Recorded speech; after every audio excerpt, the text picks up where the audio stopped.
अफजल खानाच्या वधाची बातमी ऐकल्यापासून औरंगजेब बादशाह कमालीचा अस्वस्थ झाला होता.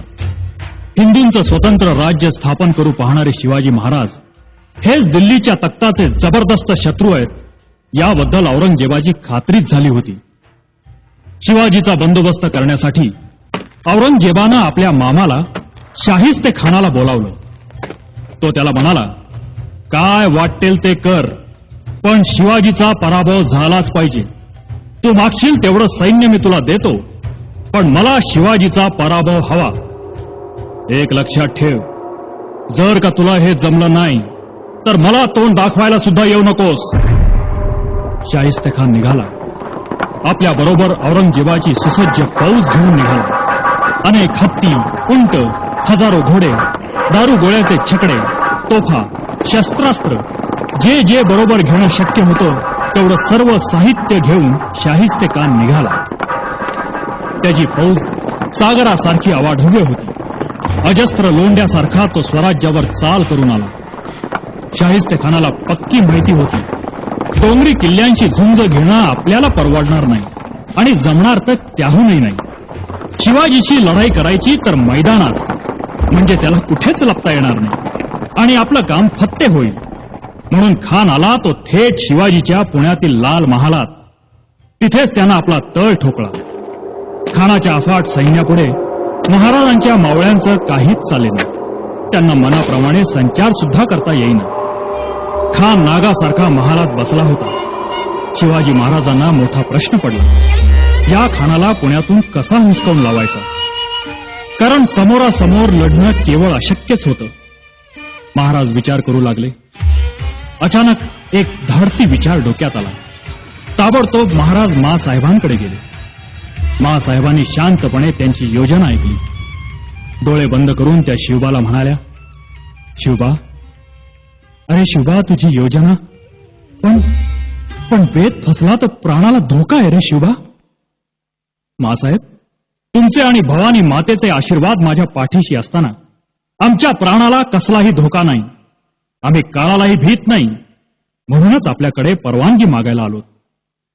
माँसाहेबांनी आशीर्वाद दिला. इकडे शाहिस्ते खान पुण्याचा बंदोबस्त चांगलाच वाढवला होता.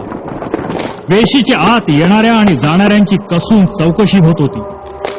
महाराजांनी आपल्या एका मावळ्याला लग्नाची वरात मिरवीत आणण्याची परवानगी मागण्यासाठी शाहिस्ते खानाच्या अधिकाऱ्याकडे पाठवलं. त्यानं परवानगी दिली. महाराजांच्या पुढचा मोठा अडसर दूर झाला. संध्याकाळ झाली. लग्नाची वरात ठरल्याप्रमाणे वेशीपाशी आली. नवरा मुलगा घोड्यावर बसला होता. त्याचा चेहरा फुलांच्या माळांनी झाकलेला होता.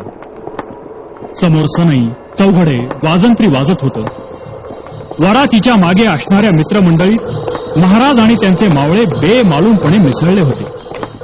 प्रत्येकानं वेषांतर केलं होतं, म्हणूनच ओळखू येत नव्हते. वरात बघायला रस्त्यावर ही लोकांची गर्दी केली होती. वाजत गाजत वरात पुढे सरकत होती. लाल महालाला वळसा घालून वरात पुढे आली आणि थांबली. नवऱ्या मुलाची दृष्ट काढण्यात आली. उमऱ्याचं माप ओलांडून नवरी मुलगी वाड्यात आली. वरातीतले लोक पांगले. अंधाऱ्या वाड्यात नवऱ्या मुलीनं आपला वेश फेकून दिला. आत एक मावळा होता. हातात तलवार घेऊन तो बाहेर पडला. वरातीतल्या मावळ्यांनी सुद्धा आपापल्या तलवारी बाहेर काढल्या. सगळ्यांना एकत्र जमवून महाराजांनी हलक्या आवाजात सूचना दिल्या. महाराजांना लाल महालाची खडानखडा माहिती होतीच. अहो, सगळं बालपणच तिथे गेलं होतं ना. महाराजांनी खिडकीतून स्वयंपाकघरात प्रवेश केला. तिथे आचारी दुसऱ्या दिवसाच्या जेवणाची तयारी करण्यात मग्न होते. महाराजांना बघताच ते गोंधळले. त्यांना आरडाओरडा करण्याचा वेळ न देता त्यांची गठडी वळण्यात आली. तिथून सर्वजण खानाच्या शय्यागृहात शिरले. खान आपला शय्यागृहात घोरत पडला होता. आपल्या खोलीत प्रत्यक्ष काळ उभा आहे याची त्या बिचाऱ्याला कल्पना सुद्धा नव्हती. एवढ्यात खाली आरडाओरडा ऐकू आला. खानाची झोपमोड झाली. काय झालं, कसला दंगा सुरू आहे म्हणून बघण्यासाठी खिडकीतून खाली पाहू लागला. खाली वाड्याच्या चौकात त्याला मावळे दिसले. शिवाजीच्या मावळ्यांना पाहताच त्याला काही सुचेना. या अल्लाह असा आरडाओरडा करायला लागला. त्याच्या अंगात कापरं भरलं. इतक्यात खिडकीतून महाराज आत आले. तलवार उगारलेले महाराज दिसताच जीव वाचवण्यासाठी खानानं खिडकीतून उडी मारून पळून जाण्याचा प्रयत्न केला. तेवढ्यात महाराजांनी घाव घातला. खाडकन घाव खानाच्या उजव्या हातावर बसला. खानाच्या हाताची बोटं तुटली. जीव वाचवण्यासाठी खान पळाला. तो थेट जनानखान्यात बुरखा घालून लपून बसला. बुरख्यातून आवाज आला, हम पर रहम कीजिए, हम पर रहम कीजिए. महाराजांनी विचारलं, कौन है? ये खान साहब की बड़ी बेगम है. बुरख्यातून आवाज आला. महाराज जागच्या जागी थांबले, कारण आवाज तर मर्दानी वाटत होता. त्यांनी नीट समोर पाहिलं तर बेगमांच्या घोळक्यात शाहिस्ते खान थरथरत उभा होता. त्याचं थरथरनं काही केल्या थांबेना.